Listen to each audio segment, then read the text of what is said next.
বিক্রি হয়।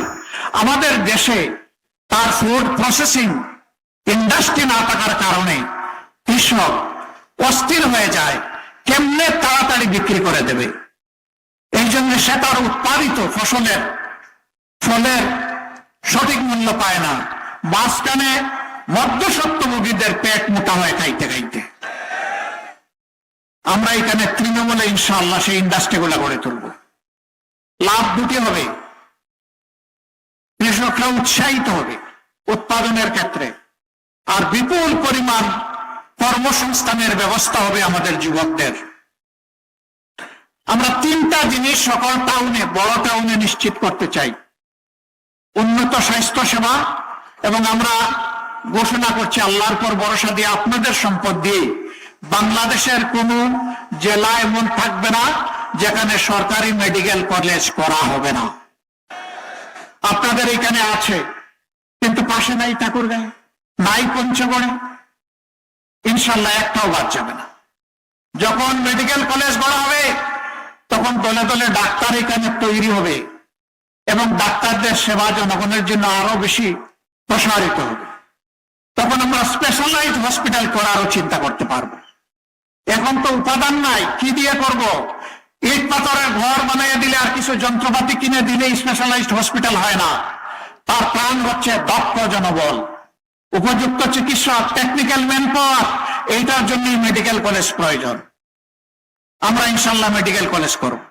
2 নম্বর, সকল জায়গায় মানসম্মত শিক্ষা প্রতিষ্ঠান গড়ে তোলা হবে। শিক্ষা জাতির মেরুদণ্ড, মেরুদণ্ড ঠিক হলে জাতি ঠিক, মেরুদণ্ড ঠিক নাই জাতি এলোমেলো।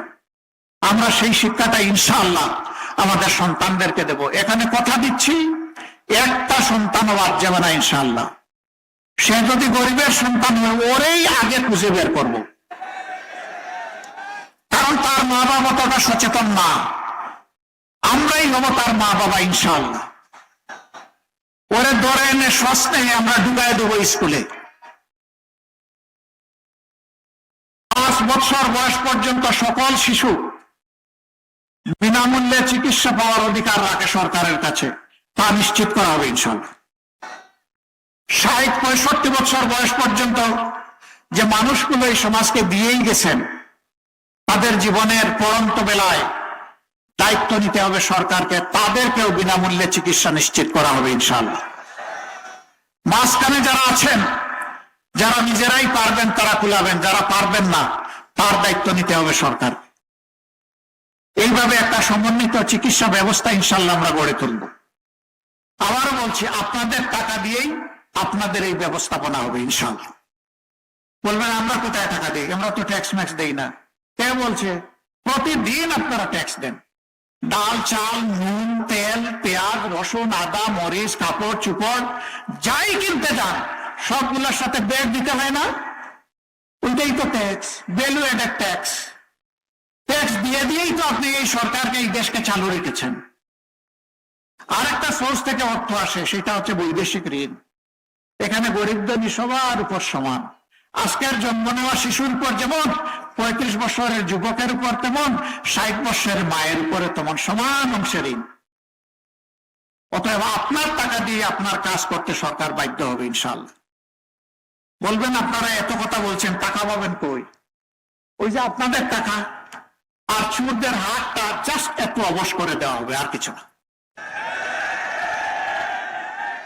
আপনাদের টাকার বরকত বেড়ে যাবে ইনশাআল্লাহ। এইভাবেই আমরা বাংলাদেশটাকে করতে চাই। আজকের পরিসরে কথা কিছু রেখে দিলাম আগামীর জন্য। আল্লাহ তাআলা যেন তৌফিক দান করেন। সকল দলের প্রতি আমাদের অনুরোধ, বড় উচ্চ মূল্যে কিনা আমাদের আজকের এই পরিবেশটা, মেহরবানি করে শহীদদের প্রতি সম্মান দেখান সবাই। কেউ আগামী নির্বাচনে সন্ত্রাস করবেন না, ভোট জালিয়াতির অথবা ইঞ্জিনিয়ারিং এর চিন্তা করবেন না।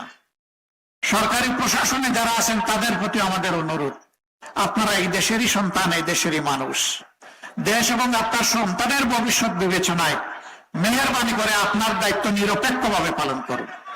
আপনি কারোই পক্ষ নেবেন না, তাহলে দেশবাসীর দোয়া পাবেন, আল্লাহ আপনাদের সম্মান বাড়িয়ে দিবে, আমাদের দেশটা সঠিক পথ খুঁজে পাবে। আমি এখন 6 জন সহকর্মীকে আপনার সামনে পরিচয় করে দিয়ে বিদায় নিচ্ছি। দিনাজপুর 1 আসনে